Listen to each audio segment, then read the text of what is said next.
Imagine walking into one of the most powerful tech companies on the planet. You're full of purpose. Hopeful. You believe that technology can change the world for the better, that you've joined something greater than yourself. But slowly, the shine begins to fade. The vision gets blurry. And before you know it, the company you believed in starts feeling like something else entirely. That's the world Sarah Wynn-Williams takes us into with Careless People. Released in March of 2025, this memoir isn't just another exposé. It's a raw, deeply personal, and often jarring story of what happens when idealism runs headfirst into corporate ambition. And loses. Sarah isn't a tech bro. She's not a career Silicon Valley executive. She started her journey in diplomacy, as a representative of New Zealand in some of the world's most intense political arenas. When she joined Facebook, now Meta, in 2011, she brought with her the heart of a public servant. She wasn't there just to ride the tech wave. She was there to help build something meaningful, something that would shape the world in a better, more connected way. But what she found inside wasn't what she expected. Careless People is a powerful inside account of how one of the most influential companies of our time, Meta, failed to live up to its mission. Sarah pulls back the curtain and shows us the inner workings of a culture obsessed with growth, power, and influence. It's a place where the brightest minds in the world came together to connect people, but where decisions were often driven by metrics, not morals. She takes us into boardrooms where ethics were an afterthought, into meetings where global crises were treated like PR problems. She reveals the company's role in enabling hate speech during the Rohingya genocide in Myanmar, and the disturbing attempts to develop censorship tools to appease the Chinese government, just for a shot at market expansion. She talks about the harassment women faced internally, and how leadership looked the other way. This is more than a tech memoir. It's a reckoning. Sarah's voice throughout the book is unflinchingly honest. She doesn't paint herself as a hero or a whistleblower. She's a human being trying to make sense of the contradictions she witnessed. She believed in the mission. She worked hard to push for change. But what she learned is that when values collide with profit, profit often wins. In today's world, where social media touches nearly every part of our lives, from what we believe, to how we vote, to how we treat each other, Careless People couldn't be more relevant. It forces us to ask, who's really in charge of the digital world we live in? And more importantly, do they care? This book is a wake-up call. It's a reflection of what happens when we hand over too much power without asking enough questions. And it's a deeply personal story of someone who tried to hold the line and watched it crumble anyway.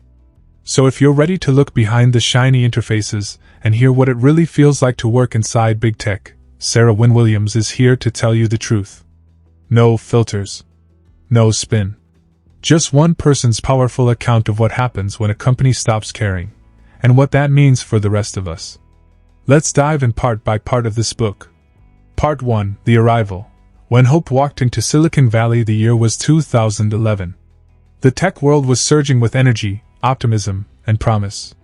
Facebook wasn't just a social media platform back then, it was a revolution in motion. A global town square that was stitching the world together in real time. That's when Sarah Wynn-Williams walked through the doors of Facebook's headquarters, heart pounding, eyes wide, armed with the belief that she could help change the world for the better. Sarah didn't come from a tech background.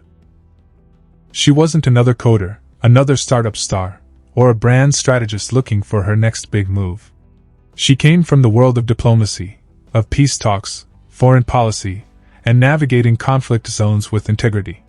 She had represented her country, New Zealand, in some of the most high-stakes political spaces on Earth. She knew what it meant to hold power responsibly. And when Facebook offered her a role on its global policy team, she said yes, not because she wanted a flashy title or stock options, but because she believed in the mission: connect the world, amplify voices, democratize truth. She believed in all of it. But within weeks of arriving, the cracks began to form, not as a thunderclap, but as a quiet unease. Meetings were fast. Feedback loops even faster. What mattered most wasn't why something was being built, but how quickly it could be launched. Speed was sacred. Reflection was optional. This was a company obsessed with momentum. The internal motto: move fast and break things, wasn't ironic. It was gospel. Sarah sat in rooms where the problems were enormous: terrorism, ethnic violence, disinformation, and yet the responses often felt disturbingly small. Complex moral challenges were reduced to product issues. Human tragedies became metrics on a dashboard. There were conversations, yes, but they were often buried beneath layers of PR strategy, legal risk, and growth potential. She was struck by how deeply disconnected the company's internal culture was from the real-world consequences of its product. In Myanmar, hate speech against the Rohingya people was spreading like wildfire on Facebook. People were dying. And yet, internally, the response was sluggish, fractured, and lacking urgency. It wasn't that no one cared, it was that the systems weren't built to care. They were built to scale. Sarah began to feel the weight of something she hadn't anticipated: power without accountability. Facebook had become more than a platform. It was now an unregulated empire, shaping public opinion, fueling uprisings, influencing elections. And yet, it operated with the mentality of a scrappy startup, resistant to regulation, allergic to humility, and often blind to its own blind spots. And still, Sarah held on. She believed that maybe, just maybe, the mission could be real again. That with the right voices in the right rooms, change could come from within. She advocated for reforms. She spoke up in meetings. She tried to be the bridge between her diplomatic roots and this strange new digital frontier. But the deeper she dug, the clearer it became: this wasn't a place built for listening. It was built for winning. And in that tension, between idealism and realism, between purpose and profit, Sarah began to see the larger story unfolding. It wasn't just about Facebook. It was about what happens when power grows faster than ethics. When connection becomes commodified. When the people shaping our world don't stop to ask if they should, only if they can. Careless People begins here, in that early window where everything still felt possible. Where Sarah believed she could change the system. Before the disillusionment. Before the betrayals. Before the reckoning. This is where hope walked in. But what happens next is what happens when hope meets a machine that doesn't know how to stop. Now we have part 2, Crisis at the Core, when the world starts watching. As Sarah Wynn-Williams continued her work at Facebook, the shine of optimism she had when she first joined the company began to dull. The ideals of innovation and connecting the world for good started to feel like empty slogans. The deeper she got into her role, the more she saw the disconnect between what Facebook promised and the reality it often delivered. The tipping point came when Sarah found herself deeply involved in discussions about one of the world's most pressing issues at the time: the unfolding crisis in Myanmar. The Rohingya genocide was happening in real time, and Facebook was a key player in how it played out. Extremist groups were using the platform to spread hate and incite violence. The company, by its very design, had become a tool for radicalization.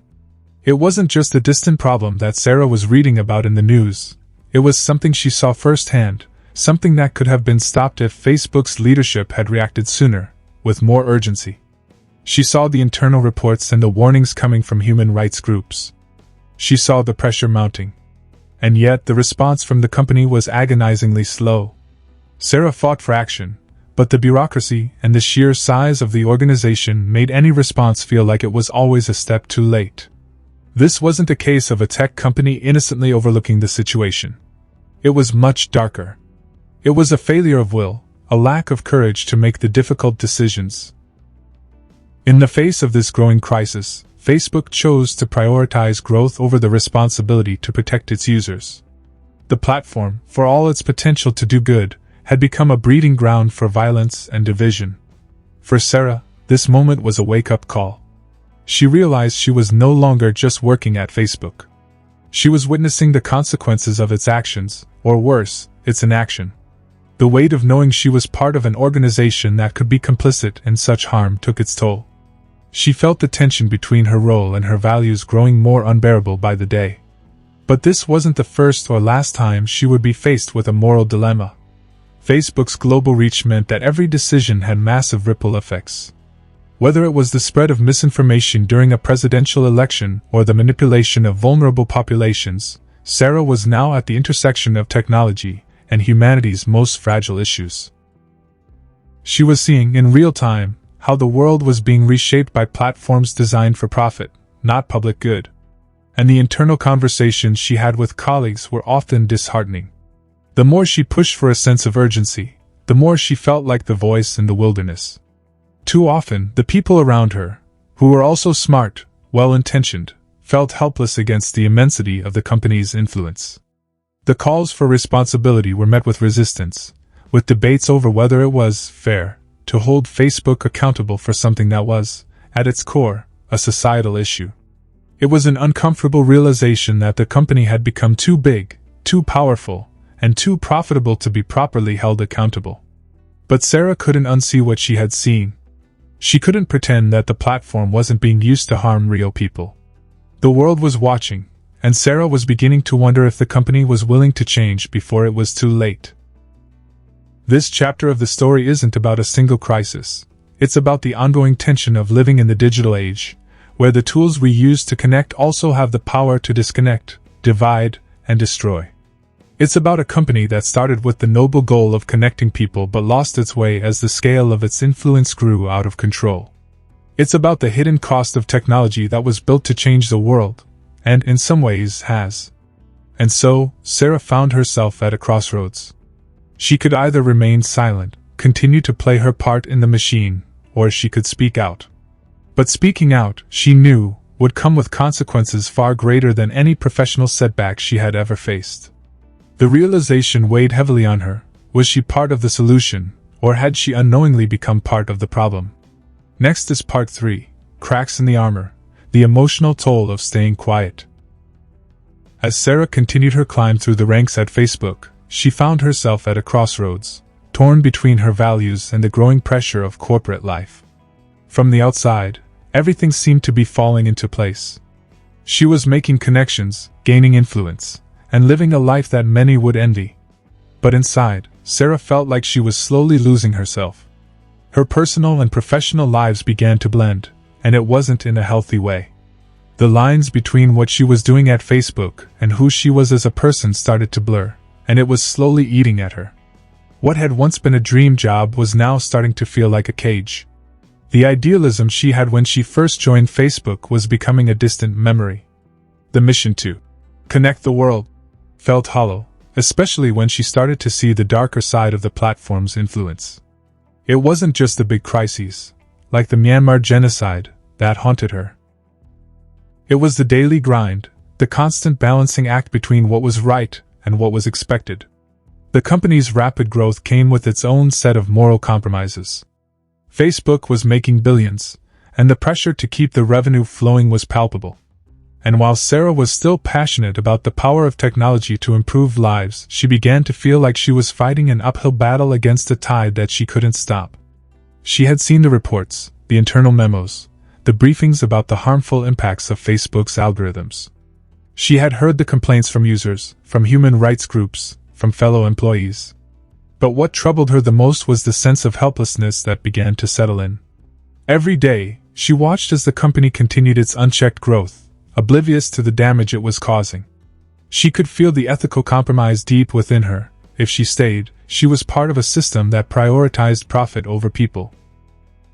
If she spoke out, she risked her career and reputation. The tension between her own sense of right and wrong and the company's corporate priorities weighed heavily on Sarah. She began to feel isolated, trapped in a role where every decision felt like a moral sacrifice. The company's obsession with metrics, growth, and engagement overshadowed any concerns about the real-world consequences of its actions.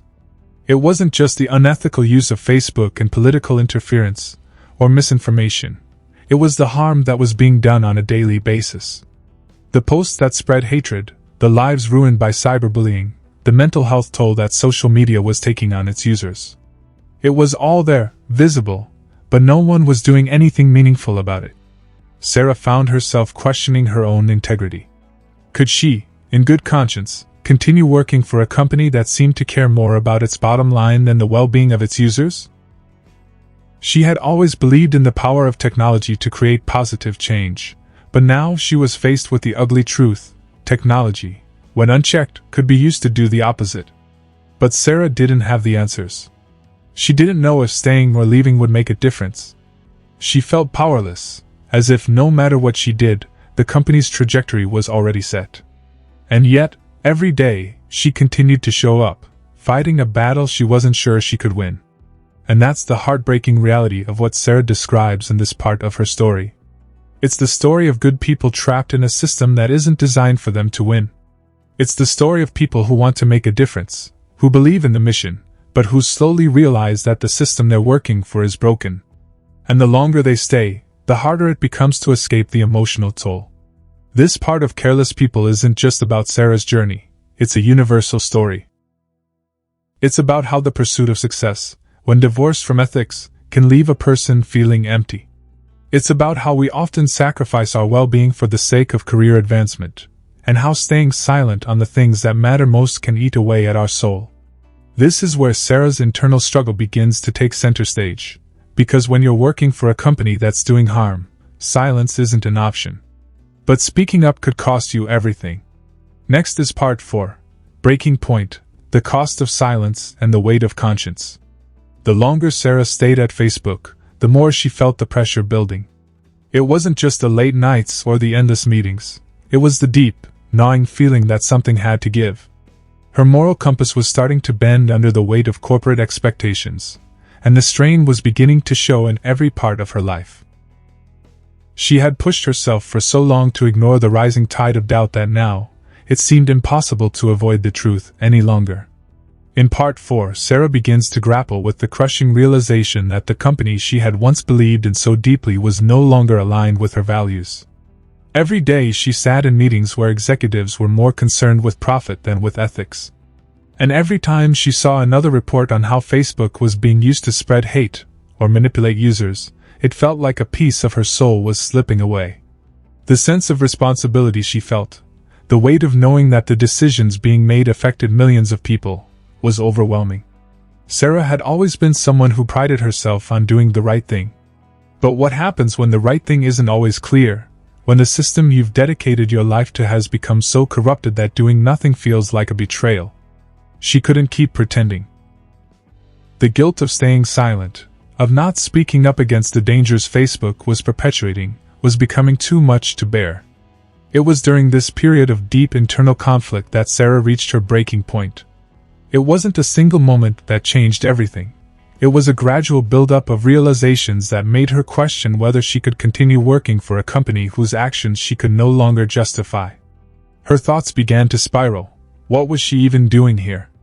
Was she part of a solution, or was she simply perpetuating the very problems that she had hoped to solve? She began to have a harder time compartmentalizing her work and her personal values. No matter how hard she tried, she couldn't escape the gnawing feeling that she was complicit in something far bigger than herself. And the stress of keeping up the charade took a toll on her physical and mental health. She started experiencing anxiety like never before. The emotional weight of working at a company whose power she was helpless to control made her question if she had lost herself in the pursuit of success. The very thing she had once loved about her job, the ability to change the world, was now something she could no longer hold on to. But it wasn't just the company's actions that haunted her. It was the personal costs of staying. Sarah began to see how her career was affecting her relationships, her well-being, and her sense of self-worth. She was starting to lose touch with the things that truly mattered. Conversations with friends and family became strained, and the passion she once had for her work was replaced with a deep resentment. It wasn't just about Facebook anymore. It was about everything that had become tied to it. The longer she stayed, the more she realized how much her silence had cost her. This was the part where Sarah's story takes on an even more personal tone. It's not just a corporate story, it's a human one. It's about what happens when you get caught up in a system that feels like it's too big to fight. It's about the deep emotional toll of being complicit in something that you know is wrong. And it's about the guilt that comes from knowing that, despite your best intentions, you're still part of the problem. But it's also about the possibility of change. In this part of the journey, Sarah's emotional breaking point becomes the catalyst for something new. She begins to realize that staying quiet is no longer an option. The question, however, is what she will do about it.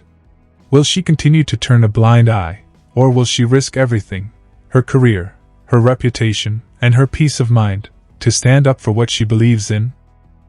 This part of Careless People challenges us all to ask difficult questions about where we draw the line. When do we choose silence, and when do we choose to speak out? What is the true cost of compromising our values for the sake of success, and how do we live with the consequences? For Sarah, these are questions she can no longer ignore. Now we have part 5, the courage to walk away, redefining success and finding true integrity. Imagine this: you've spent years of your life building something. You've poured your energy, your time, and your passion into it. You believe in the mission, the vision, it becomes who you are. Now you're faced with a choice that could change everything. Do you keep going, knowing deep down that the values you once believed in are slowly slipping away? Or do you take a leap, walk away, and embrace the uncertainty of a new path? This is exactly where Sarah Wynn-Williams found herself, standing on the edge of a decision that was both incredibly hard and liberating at the same time. She had dedicated herself to Facebook for years, and in the beginning, it felt like a dream come true. She was part of something big, something that could change the world. But over time, the company she had worked for, the company she had believed in, began to unravel. Sarah couldn't ignore it anymore. The ethical compromises, the manipulation of users, the spread of misinformation, it was too much. She had to face the truth. Facebook had changed, and so had she. Here's where it gets real. Picture yourself in Sarah's shoes for a moment. You've been part of a system for so long. You've built relationships, created projects, and hit milestones that most people would envy. But then, you start noticing the cracks, the things that don't sit right with you anymore. Maybe you can justify them at first, but as time goes on, those cracks grow. They become impossible to ignore. That's the reality Sarah faced. The more she tried to push it aside, the louder that little voice in her head grew, telling her that staying was no longer an option. So, what did she do? She faced the hardest decision of her life, to walk away. And this wasn't just about quitting a job. No. It was about reclaiming herself. It was about saying, I refuse to compromise my values for the sake of success. And let me tell you, that is one of the most difficult things to do in today's world, especially when the world around you tells you that success is all about power, recognition, and financial gain. But Sarah was done chasing that version of success. She was ready to redefine what success meant for her. When Sarah made the decision to leave, it wasn't with a sense of relief at first. It was a mix of fear, uncertainty, and a little bit of guilt. She didn't know what was next. She didn't know how people would react. Would she be judged for leaving? Would people think she was crazy for walking away from all the perks, the power, the prestige?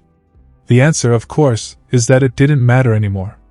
She was reclaiming something far more valuable than a corporate title. She was reclaiming her peace of mind. Here's where Sarah's story becomes even more powerful. She wasn't just walking away from a job, she was walking away from a version of herself that had been built on the wrong foundation. So many of us find ourselves in situations where we've invested years of our lives into something, and we begin to lose sight of why we started in the first place. It's easy to get caught up in the chase for success, the external validation. But at some point, you have to stop and ask yourself, is this really what I want? Is this really who I am? For Sarah, the answer was no. Staying at Facebook meant continuing to be part of a system that wasn't aligned with her values. She realized that by staying, she was only contributing to the problem. And that's when she made the bold decision to leave, no matter how much it hurt, no matter how uncertain the future seemed. But the decision to leave was just the beginning. The real challenge was finding out who she was without Facebook, without that corporate identity that had been her whole world for so long. And as you can imagine, this was no easy task. It's easy to say, I'm going to leave and find something better. But the reality is often messy. The journey to rediscover yourself is filled with twists and turns. It's not linear, and it's not always easy. But Sarah's willingness to go through that messy, uncomfortable process is what allowed her to find true alignment with her values. And let me tell you, that's where the real magic happens. Sarah's decision to leave was also a lesson for all of us about the importance of integrity. It's easy to say we value integrity, but it's a lot harder to live it out in a world that constantly tempts us to compromise. Walking away from something that's no longer serving you is not just a career move, it's a deeply personal act of self-respect. It's about saying, I'm worth more than compromising my values for the sake of external success. And here's the best part. When Sarah walked away, she didn't just let go of a job, she let go of the burden of pretending to be someone she wasn't. She reclaimed her authenticity, her sense of self, and began to build a new definition of success that was centered on the things that truly mattered to her: peace of mind, integrity, and living a life that aligned with her core values. So, let's take a moment here. Think about your own life.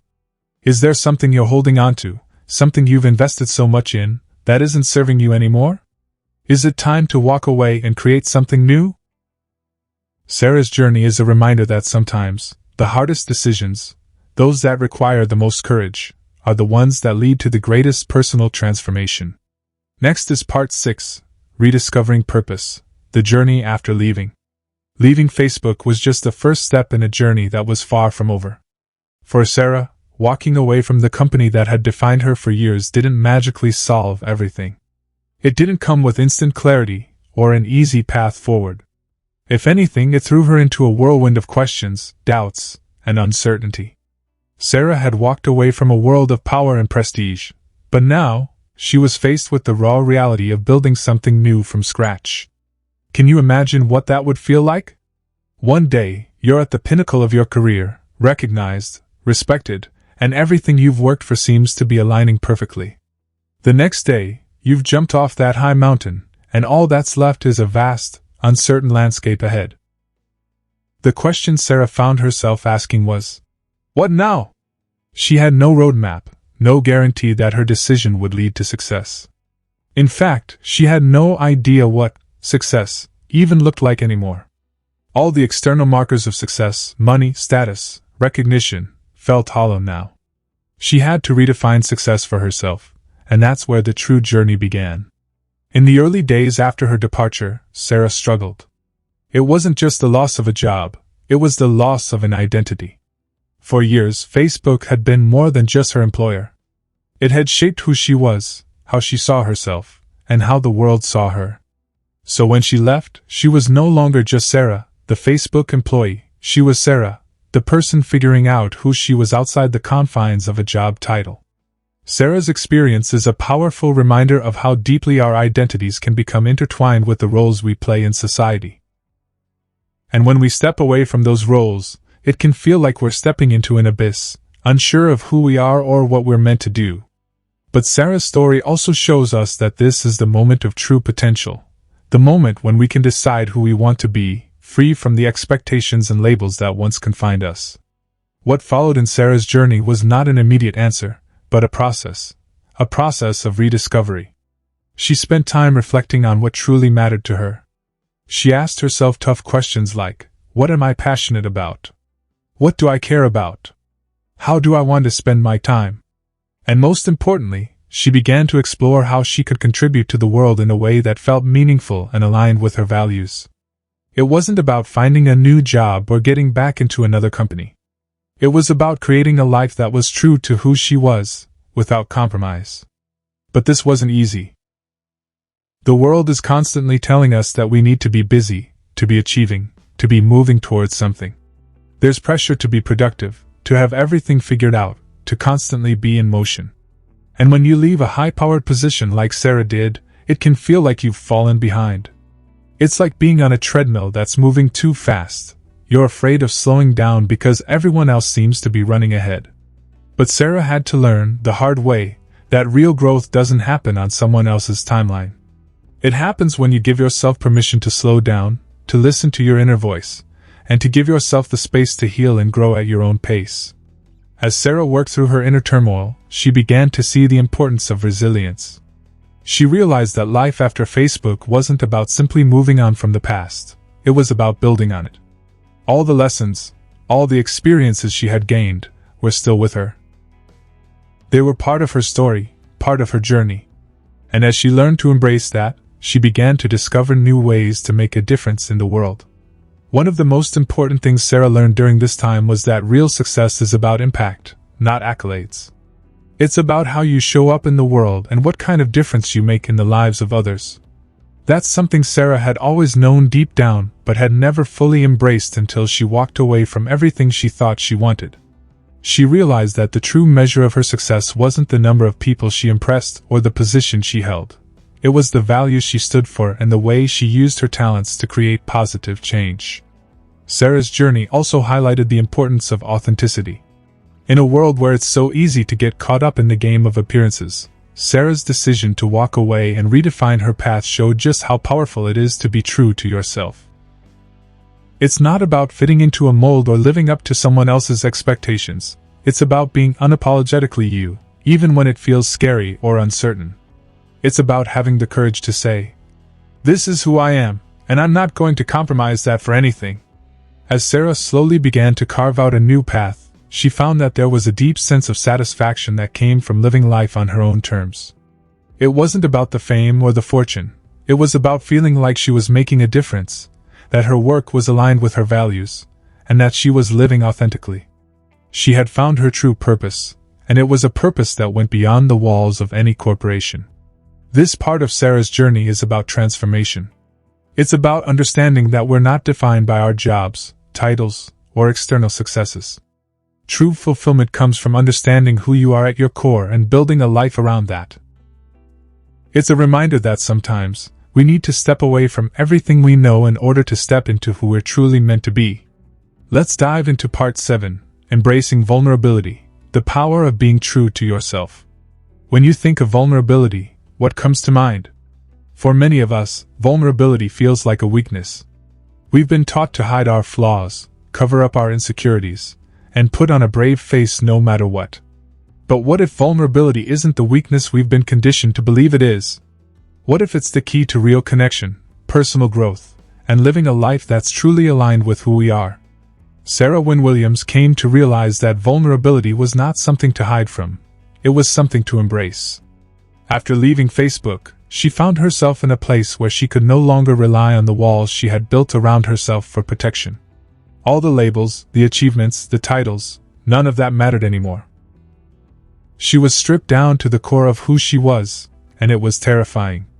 But in that fear, Sarah discovered a new kind of strength, one that came from showing up as her authentic self, flaws and all. It wasn't easy. In fact, it was one of the hardest things Sarah had ever done. She had spent so many years hiding behind a corporate persona, focusing on external validation, and achieving goals that were never truly hers to begin with. When she stepped away from Facebook, it felt like she was walking into the unknown, with nothing to hold on to except her own sense of worth. And that, my friends, is where the magic began. Have you ever had a moment where you felt like you had to shed everything that no longer served you? Where you had to let go of the expectations, the fear, the need to be perfect, and simply be yourself? That's exactly what Sarah went through. She had to let go of the pressure to get it right and embrace the messy, imperfect reality of being human. The more she allowed herself to be vulnerable, the more she began to connect with her true self. Sarah's journey into vulnerability wasn't just about feeling exposed, it was about learning to trust herself again. For so long, she had relied on external sources for validation. But as she stepped away from that world, she realized that she had to learn to validate herself. She had to trust her instincts, her intuition, and her inner voice. It wasn't easy, but it was necessary. Sarah discovered that the more she allowed herself to feel vulnerable, the more powerful she became. One of the most profound lessons Sarah learned during this time was that vulnerability is the gateway to real connection. When you allow yourself to be seen, truly seen, for who you are, flaws and all, you invite others to do the same. It's in this raw, authentic exchange that real connections are made. And let's be honest, how many of us are longing for that kind of genuine connection? We live in a world where surface-level interactions are the norm, where people hide behind facades, pretending to be someone they're not. But when Sarah embraced vulnerability, she began to attract people who were doing the same. It was like a magnet pulling her towards the kind of relationships that were based on trust, honesty, and mutual respect. But vulnerability doesn't just help you connect with others, it also allows you to grow. As Sarah let go of the need to be perfect, she opened herself up to new experiences, new opportunities, and new ways of thinking. She learned that growth doesn't happen in the comfort zone. It happens when you step into the unknown, when you take risks, and when you dare to show up as yourself, even when it's scary. Sarah's decision to embrace vulnerability also changed the way she viewed success. She realized that true success isn't about achieving more or climbing the corporate ladder. It's about living a life that's true to who you are, where your actions are aligned with your values, and where you feel a sense of fulfillment and purpose. The more Sarah leaned into vulnerability, the more she discovered that success was no longer measured by external markers. It was measured by how true she was to herself, how much she trusted her own voice, and how deeply she connected with others. The most beautiful part of Sarah's journey is that she learned to embrace vulnerability without shame. In fact, she came to see it as a superpower. By allowing herself to be vulnerable, she discovered a strength that was far greater than any title or achievement. And in doing so, she created a life that was grounded in authenticity, connection, and purpose. Now, think about your own life for a moment. Are there areas where you're holding back, afraid to show the real you?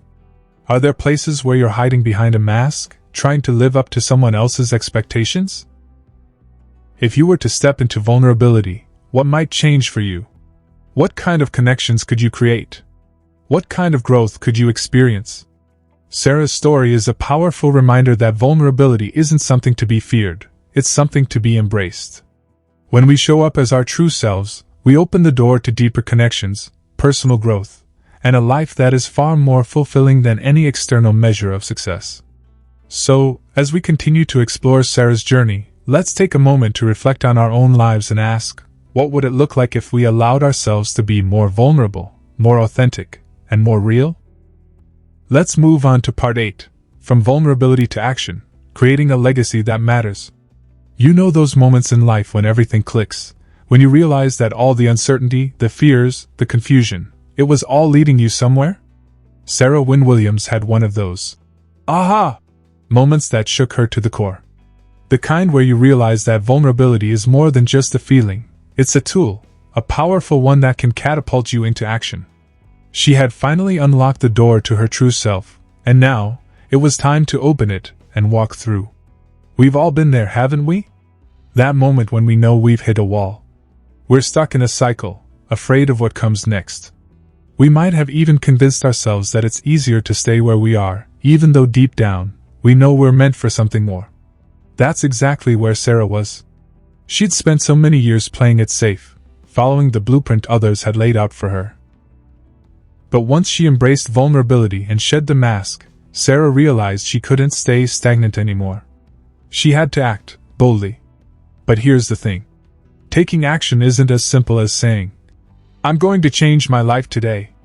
It's a process, right? It's about putting one foot in front of the other even when you don't know exactly where the path leads. Sarah could have easily stayed stuck, waiting for the perfect opportunity or the perfect plan to present itself.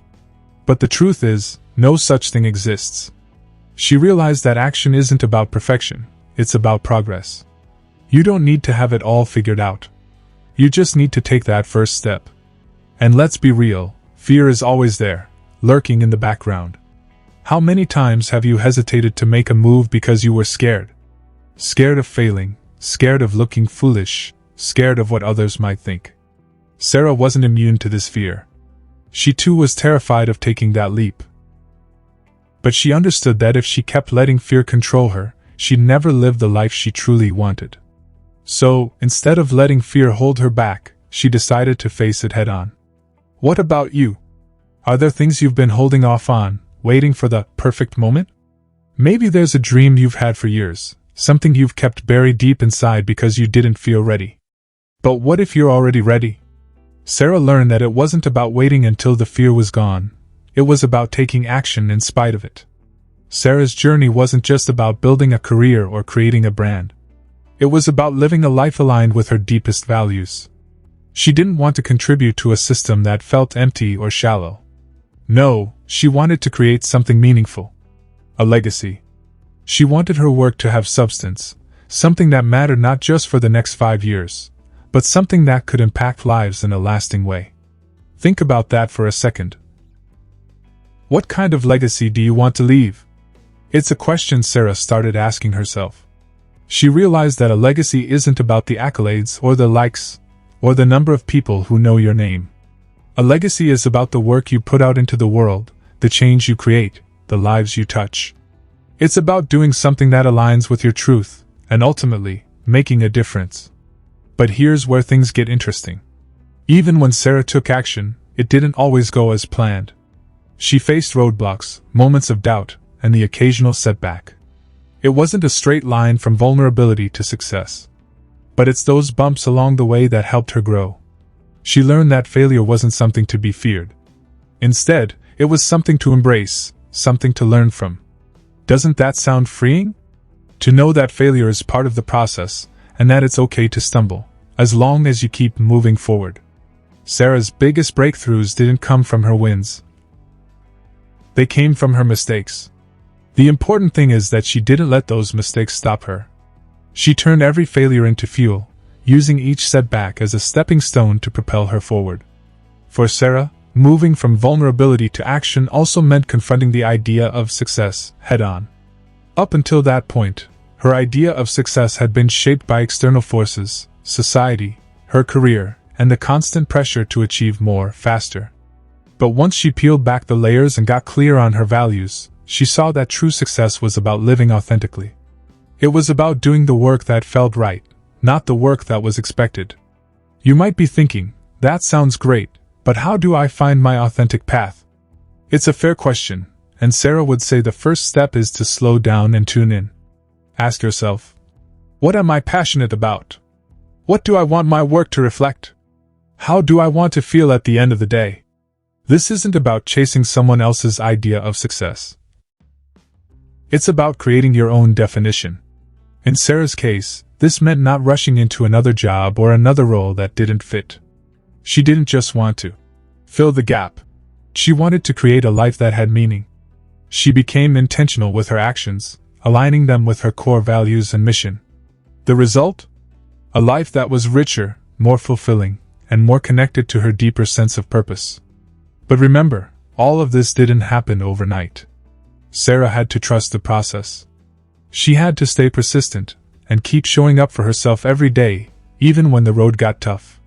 And that's the key to creating a legacy that matters, staying consistent, staying true to your values, and continuing to show up even when things don't go as planned. Sarah's journey reminds us that taking action doesn't mean everything will be perfect, and it doesn't mean that you won't face fears along the way. But when you act from a place of authenticity, when your actions align with your truth, that's where the real magic happens. It's in the doing that we grow, it's in the mistakes that we learn, and it's in the persistence that we build something that will last. So I want to leave you with this question: what's your next step? You've got everything you need to move forward, just like Sarah did. It doesn't have to be perfect, it just has to be aligned with who you are. Start small, start messy, but just start. You never know where it might take you. Next is part 9, the power of community, surrounding yourself with the right people. Think about the people in your life for a moment. Do they lift you up, or do they drain your energy? Do they challenge you to grow, or do they keep you stuck in old patterns? Sarah Wynn-Williams' journey really began to shift when she understood the profound impact that the right community can have on her success. And that's the truth we often overlook. Your environment, your network, and the people you choose to surround yourself with play a massive role in shaping who you are and what you can achieve. In part 9 of her journey, Sarah learned that community isn't just about having a group of friends or colleagues.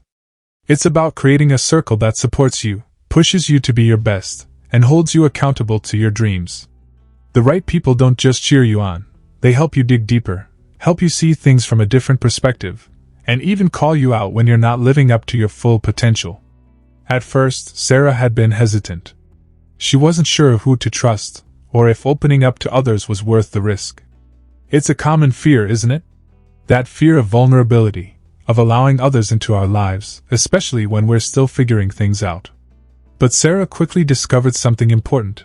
The more you open up to the right people, the more you allow yourself to grow. The key word here is right people. Not everyone is meant to be in your inner circle. We all know that one person who's always ready with a critique but never an encouraging word, or that one friend who thrives on drama and negativity. Sarah realized that to build the kind of life she wanted, she had to be selective. She didn't need a huge circle, just a few key people who truly had her best interests at heart. And once she found them, everything started to change. One of the things Sarah found most powerful about community was the idea of shared experiences. When you connect with people who understand your struggles, your fears, and your dreams, it's like a light bulb goes off. You realize that you're not alone in your journey. You start to see that others are facing similar challenges, and you begin to lean on each other for support. And when you lean into that support, something magical happens. You get stronger. You feel more confident. You begin to believe that your dreams are possible. But what does that actually look like in real life? For Sarah, it meant finding mentors who had walked the path before her. She sought out people who had already done the work she was trying to do. People who could offer wisdom, guidance, and insight into how to navigate the challenges she was facing. But mentors weren't just there to give advice. They were there to hold space for her, to listen, and to help her stay on track when she started doubting herself. And it's not just about mentors. It's about building friendships and collaborations with people who are aligned with your mission. Sarah found herself collaborating with people who shared her values and passions. Together, they built something bigger than they could have achieved alone. Community, Sarah learned, is about synergy. It's about collective energy. When you find the right people, the work becomes easier. You don't feel like you're pushing a boulder up a hill on your own anymore. Have you ever been in a group that just clicks? Where the energy is electric, the ideas flow freely, and everyone brings something valuable to the table? That's what Sarah experienced when she found the right community. It wasn't just about business or networking. It was about real, authentic connections. She realized that, in order to truly grow, she needed people who were willing to be honest, even when it was hard to hear. People who would hold her accountable, and who weren't afraid to challenge her to become the best version of herself. The beauty of having a supportive community is that they help you see your blind spots. It's easy to get caught in our own heads, stuck in our own stories and limiting beliefs. But when you're surrounded by people who can see you for who you really are, they're able to remind you of your strengths and capabilities. They help you stay grounded, focused, and clear on your goals. And when you inevitably hit obstacles, your community is there to cheer you on and lift you up. But Sarah didn't just stop at building her immediate community. She learned to surround herself with diverse perspectives. She began seeking out people who didn't think like her, people who came from different backgrounds and experiences. By broadening her circle, she gained new insights and fresh ideas, and it helped her see challenges from a variety of angles. This diversity of thought, Sarah realized, made her work richer and more impactful. Here's where it gets really interesting. Sarah didn't just receive support from her community. She also gave it. She became intentional about giving back, about lifting others up in the same way she had been lifted. She didn't wait until she had everything figured out. She shared her journey, her insights, and her challenges with others, helping them on their own paths. There's something incredibly powerful about giving. When you're able to lift others, you often find that you, too, are lifted. It creates a cycle of positivity and growth. Sarah learned that community isn't a one-way street. It's about mutual support, shared growth, and collective success. What about you? Have you created a community around you that encourages your growth and holds you accountable? If not, what's one step you can take today to find the people who will help you grow, learn, and become the best version of yourself? It's time to think about the people in your life. Are they helping you move forward, or are they holding you back? Community is such a powerful tool, and if you use it wisely, it can propel you to places you never imagined. Finally, Part 10, Living with Purpose, the final steps to creating the life you desire. As Sarah neared the end of her journey, she realized something important. It wasn't just about creating the perfect plan or finding success in the traditional sense. It was about finding and living her true purpose. The work she had done up until this point had all been pieces of the puzzle, but this was the final piece that made everything click. Living with purpose doesn't mean you have all the answers from the start. Sarah knew that. It's a journey of discovery, of aligning your passions, your strengths, and your desires with the way you want to impact the world. The key is to be intentional, to be proactive about making decisions that align with who you truly are and where you want to go. It's not about reacting to life or being swept away by the tide of external expectations. It's about taking control and consciously creating a path that makes sense for you. At first, Sarah had been caught up in the idea of success, as it was defined by others: money, status, recognition. But as she grew, she started to realize that those things weren't what would truly satisfy her. The more she explored her own purpose, the more she recognized that success was a deeply personal thing, and it didn't have to look like everyone else's version. It was about creating a life that felt meaningful and aligned with her values. That's what Sarah discovered. True success isn't about what the world tells you is important. It's about the internal satisfaction of knowing you're living authentically, of waking up every day with a sense of purpose. For her, it became clear that living with purpose meant embracing her unique gifts and talents, even when they didn't always align with what others expected of her. As Sarah reflected on her own journey, she realized that each step had been a building block. The people she had met, the lessons she had learned, and the obstacles she had overcome, they had all led her to this moment. And that moment was not the end of the road. It was a new beginning. This is where Sarah's story takes an even deeper turn. She learned that living with purpose is not a solitary pursuit. It's a collective one. As much as it's about aligning yourself with your true desires, it's also about being of service to others. It's about contributing to the world in a way that leaves an impact, no matter how big or small. That's where the real fulfillment lies, in knowing that you're making a difference, in whatever form that takes for you. One of the most powerful realizations Sarah had was that living with purpose isn't always about grand gestures. It's about the small, everyday decisions that add up over time. It's about choosing integrity over convenience, kindness over indifference, and honesty over convenience. It's about being the person you want to be, right now, not tomorrow or in a distant future. And through this authenticity, you naturally start to attract the opportunities, people, and experiences that are aligned with your highest self. As she grew, Sarah began to see the interconnectedness of everything. The more she leaned into her purpose, the more things started to fall into place. Her goals became clearer. She felt more energized, more confident, and more driven than ever. It wasn't always easy, but with every step she took in the direction of her purpose, the path became clearer. But the most significant lesson Sarah learned in her journey was the importance of self-compassion. For so long, she had been driven by perfectionism, by the fear of failure, by the need to prove herself. But as she embraced her purpose, she also learned the importance of forgiving herself for past mistakes, being kind to herself on the tough days, and acknowledging her progress, even if it wasn't perfect. Self-compassion wasn't just a nice thing to have, it was essential for living with purpose. In the final pages of her journey, Sarah reflected on her transformation. She wasn't the same person who had set out to change her life. She had evolved. She had embraced who she was, flaws and all, and that had made all the difference. By taking control of her story, she had created the kind of life she once thought was out of reach. And the best part? She knew that her journey was just beginning. Sarah's message to the world is this: it's never too late to change your life. No matter where you are, no matter what you've been through, you have the power to create the life you want. It's not about perfection, it's about progress. It's about taking action, trusting yourself, and living authentically. The road will be full of bumps, but every step you take brings you closer to who you're meant to be. As you reflect on Sarah's journey, ask yourself this: what steps can you take today to move closer to your own purpose? Are you living the life you truly desire, or are you letting fear and doubt hold you back?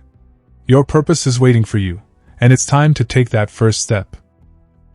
Careless People by Sarah Wynn-Williams takes you on a transformative journey of self-discovery, reminding us that true success isn't defined by external achievements, but by living authentically and in alignment with our values. Sarah's story is one of embracing her true self, letting go of societal expectations and embracing the imperfect journey of personal growth. She learns that we are all the architects of our own lives, with the power to choose our responses and paths, no matter the circumstances. Through the process of letting go of perfectionism, Sarah begins to understand that the real magic lies in progress, not perfection. Life doesn't need to be flawless to be meaningful, and it's okay to stumble as long as we keep moving forward. Her journey also teaches the importance of surrounding ourselves with a supportive community, those who push us, challenge us, and help us become better versions of ourselves. It's about finding those who believe in you, even when you doubt yourself. The book encourages taking risks, being vulnerable, and embracing uncertainty. Growth doesn't happen when we play it safe. Sarah's journey shows that each risk taken, no matter how small, brings us closer to the life we truly want. She also emphasizes the power of self-compassion, reminding us that being kind to ourselves during tough times is essential for building resilience and strength.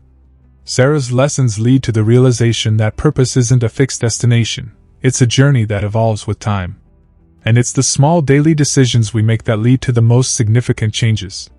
Each choice we make, no matter how small, shapes our future. Ultimately, Careless People is a call to live authentically, to stop seeking validation from others, and to begin living for ourselves. It reminds us that we have the power to create the life we want, one choice at a time. The journey may not always be easy, but it's always worth it when you live true to yourself. If you found this summary insightful and valuable, don't forget to show your support by subscribing to the Mindful Brief on YouTube. Hit the like button if you enjoyed this audiobook summary, share it with your peers, friends, or family who might benefit from it, and leave a comment below with your thoughts. Your engagement helps us create more in-depth and valuable content for you. Stay tuned for more summaries, insights, and strategies to elevate your knowledge and career. Subscribe now and be part of the journey.